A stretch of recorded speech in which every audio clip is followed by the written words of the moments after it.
Langsung kita membahas mengenai 3 hal atau 3 keahlian ketika teman-teman ini mau membeli altcoins. Pertama, yaitu adalah keahlian melihat narasi, ya, atau yang disebut juga dengan narrative research. Kemudian, ya, kedua itu adalah technical research atau keahlian teman-teman untuk melakukan analisa teknikal.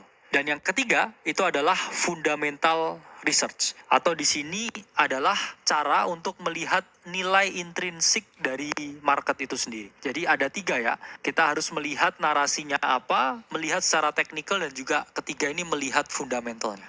Yang mana narasi ini merupakan suatu sektor tertentu, ya, area tertentu yang sedang diincar oleh para investor, baik itu investor retail maupun investor yang besar atau para smart money. Jadi narasi ini sangat beken ya akhir-akhir ini karena terlalu banyaknya altcoin yang ada, sehingga harus dikhususkan ya ini narasinya apa.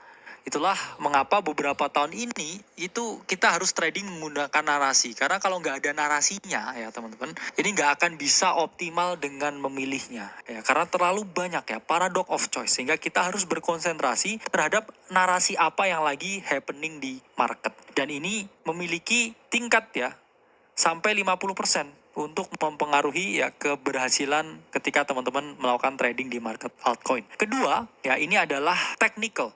Apa ini technical? Technical ini terkait dengan data historis harga di masa lalu. Sehingga teman-teman bisa menentukan kira-kira di mana titik teman-teman melakukan pembelian ya, dan kapan teman-teman ini melakukan penjualan ya. Karena memang technical analysis itu sifatnya bukan untuk memprediksi, tapi mengantisipasi pergerakan harga. Jadi misalkan harga ada di range ini, saya akan melakukan pembelian. Dan ketika harga ada di range ini, saya ini melakukan penjualan. Itulah fungsi melakukan analisa teknikal. Dan ini memiliki tingkat keberhasilan ini sampai 30%. Ya, jadi meskipun narasinya bagus ya, tapi kalau memang harganya udah terlalu tinggi waktunya jual, ya kamu jangan membeli. Ya, karena itulah tingkat keberhasilan di sini mencapai 30%. Dan yang terakhir, ini adalah fundamental.